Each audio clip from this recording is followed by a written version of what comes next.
Thanks for joining us on our Thursday Business News Report. It's now time to bring you the feature on the show today. Now, reactions continue to trail President Buhari's letter to the House of Representatives, informing the Parliament that the deficit in this year's Appropriation Act has risen by 965.42 billion naira to hit 7.35 trillion naira. Now, consequently, the President says the federal government would borrow funds to fill the gap.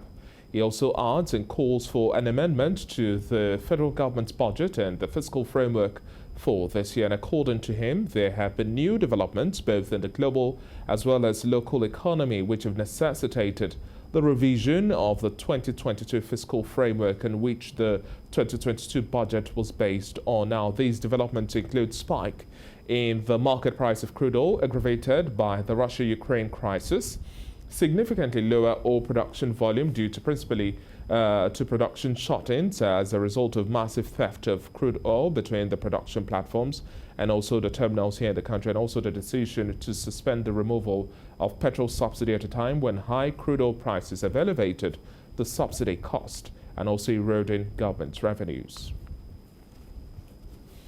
Well, joining me now virtually to discuss this and much more, I have Viola Kwaga, the Senior Research Analyst at Budget.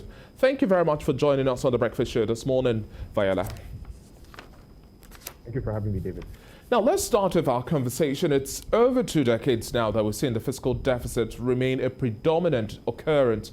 Now, Nigeria's fiscal deficit for last year amounted to 6.45 trillion naira, and now for this year is poised to exceed the 7.35 trillion government forecast, likely, according to some forecasts, to hit about 8 trillion naira benchmark, considering the amount of money the NNPC is demanding for fuel subsidy.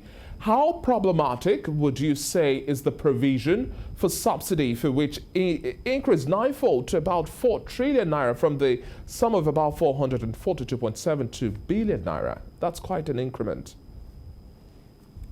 It is an increment, and saying it's problematic may be just scratching the surface. Nigerians have been battling with the issues of NNPC's subsidy spending for several years. And I think bringing it into context, we would have to also look at how much has been spent on the NNPC as a going concern. A lot of Nigerians are aware of just how much has been going into the corporation and its subsidiaries within the past 2, 3, 4, 5 years on things like turnaround maintenance, now rehabilitation, and we're talking about nearly 10 billion naira a month on the refineries. So we are spending more on refineries that are producing zero oil. I'll repeat that. We're spending more on refineries that are producing zero oil. So when you put that into context with this call for increased subsidy payment, the situation becomes extremely critical because it's still in negotiation phase as today. Yes, the Petroleum Industry Act had made provisions for the ending of subsidy, but for some reason, the federal government has decided to renege on that clause and is still going forward with at least considerations for subsidy spending. A lot of Nigerians are also aware that there may be political reasons why the subsidy removal is still pending. On one hand, you have a federal government that may want to, in quote, please Nigerians by leaving the subsidy intact. But the problem compounds when you have increased calls for the amount allocated to subsidy.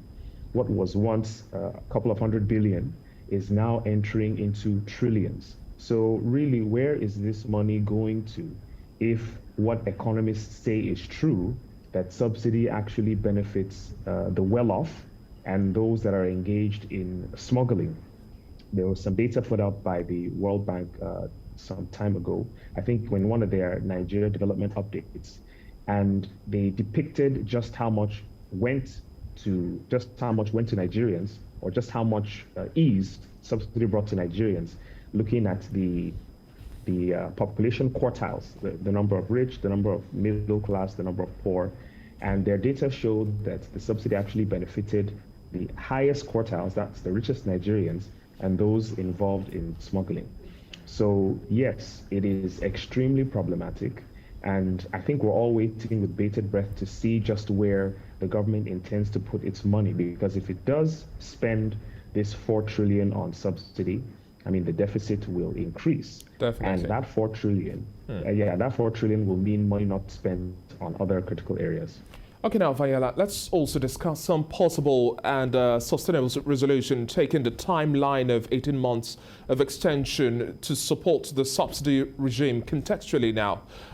Government is looking towards new borrowings. However, the echoes of the IMF's caution of tightened loan accessibility and volatility in the global economy raises question of government looking to a much more sustainable budgetary ratio in terms of revenue to debt and also out-of-the-box revenue generation tactics.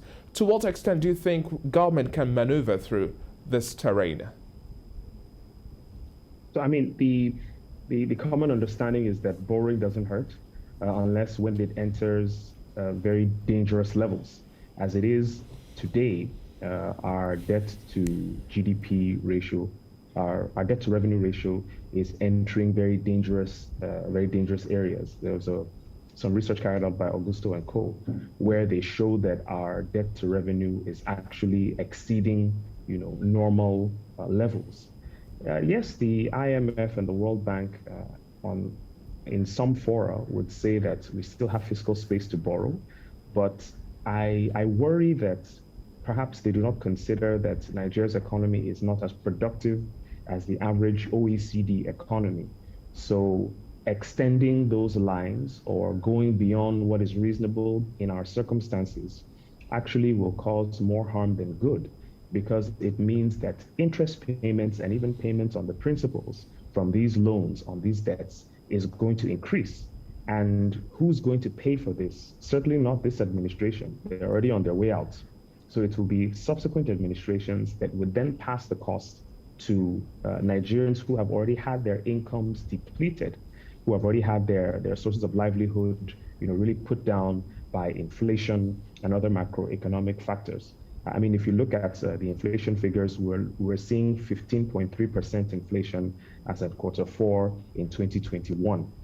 This is most likely going to increase, because there is definitely going to be a lot of spending as we approach the elections next year. So what will this say for governance? And how does the federal government, as it's currently constituted, how does it think it should go about spending, providing for critical infrastructure, all the while not further endangering the pockets of already impoverished Nigerians? Yes, the government does need to ramp up its non-oil revenues. I mean, these are calls that have been made for decades, but there will be a sacrifice that Nigerians would have to make. The idea is taxation should always be, personal income taxes, company income taxes should be the main revenue sources of the government. So Nigerians will have to make a sacrifice on some level, but we need to see some demonstrable transparency and accountability in how these funds are gathered and spent as Nigerians. Thank you so much for your time on the Breakfast Show this morning. This is a very big conversation, and definitely Viola would have you come again and then speak, especially from the point of view of government also trying to slim down the cost of governance. Nigeria remains one of the countries which run the most expensive government in the world. We have to look towards this regard. Thank you so much once again for speaking with us, Viola Akwaga. We've been speaking with a senior research analyst at Budget.